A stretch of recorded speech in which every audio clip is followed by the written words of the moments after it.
The truth about the same 100 dresses revealed on the result day of the drawing competition. The room was having 100 drawings representing different dresses, each extremely beautiful. That day, she truly had 100 dresses all lined up, but in the classroom. At that time, Peggy and Mary, who were all stuck and realized the theory of 100 dresses, they felt guilty about having treated her badly. Now, Wanda was absent from school on Monday, but nobody missed her.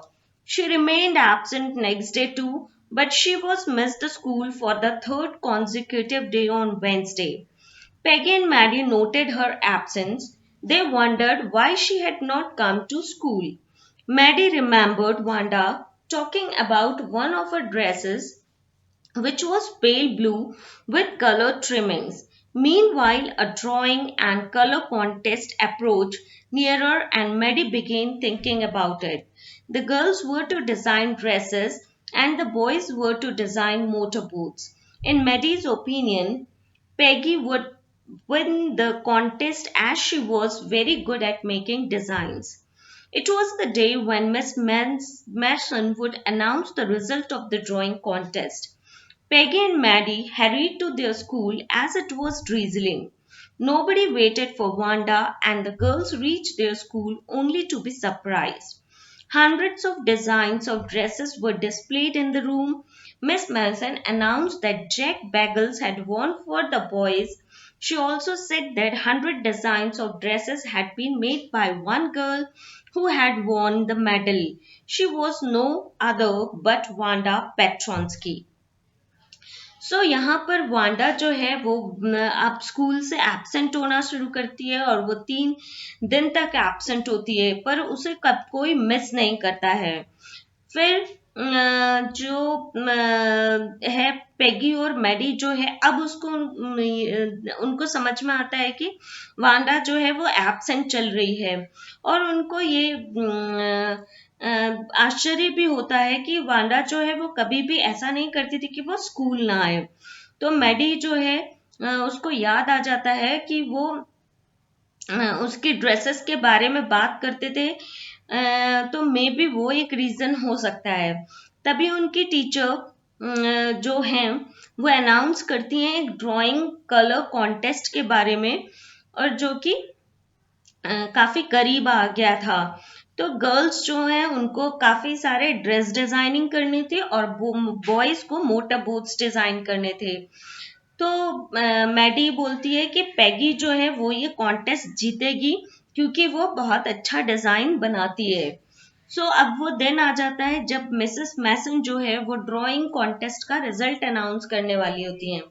तो पैगी और Maddie जो है वो जल्दी से school पहुंचते हैं जबकि हल्की बारिश होती रहती है और कोई भी उस दिन वांडा का वेट भी नहीं करते हैं। वो स्कूल पहुंचते हैं और वो बहुत सरप्राइज हो जाते हैं क्योंकि वो देखते हैं कि एक रूम में 100 ड्रेसेस लगे हुए हैं और मिस मैसन ये अनाउंस करती हैं कि जैक बैगल्स जो है उसने मोटर डिजाइनिंग में विनर है और एक लड़की जिसने 100 डिजाइन ड्रेस किए हैं वो मेडल जीती है और वो कोई नहीं वांडा पेट्रॉन्स्की है।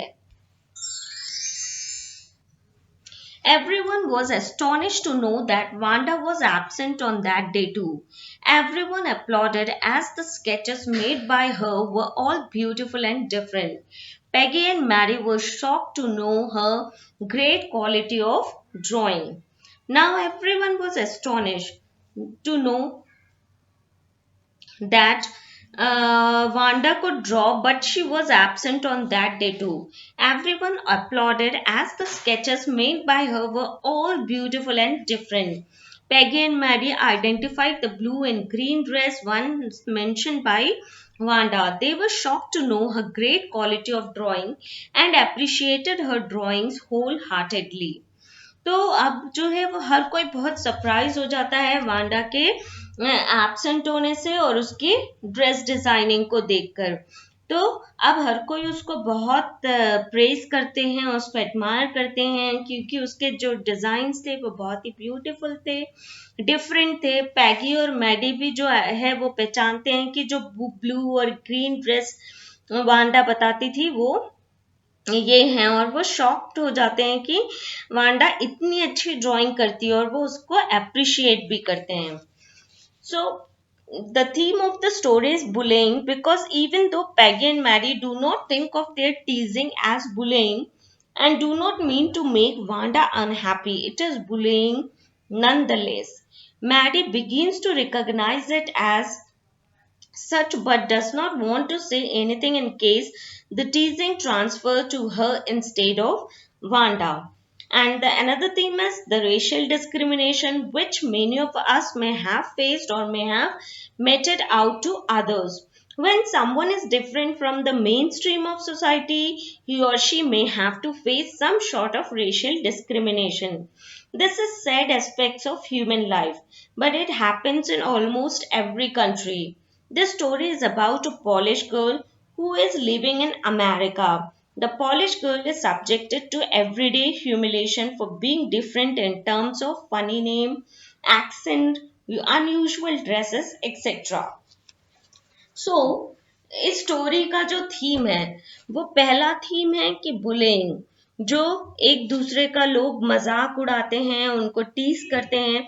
तो यहाँ जो पैगी और मैडी है वो टीजिंग करते हैं, लेकिन उन्हें ये नहीं लगता है कि वो किसी को बुली कर रहे हैं, क्योंकि उन्हें नहीं लगता है कि इससे वांडा जो है वो दुखी होगी, लेकिन वो एक्चुअली में बुलिंग ही था। और मैडी जो है वो थोड़ा सा रियलाइज करने भी लगती है, लेकिन वो कुछ नहीं बोलती है, क्योंकि उसको ये डर था कि कहीं पैगी जो है वो उसका मजाक ना उड़ाने लगे। दूसरा इसमें जो थीम है वो है रेशियल डिस्क्रिमिनेशन, क्योंकि जो कि शुरू होता है कि वो वांडा को अलग बिठाते हैं, क्योंकि वो धूल वाली जगह से आती है, वहां उसके जूते गंदे रहते हैं, इसलिए उसे अलग बिठाया जाता है।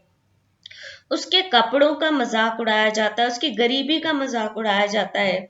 तो ये सब बहुत ही सैड एस्पेक्ट्स होता है ह्यूमन लाइफ का, जब हम नोइंगली और अननोइंगली किसी का मजाक उड़ाते हैं।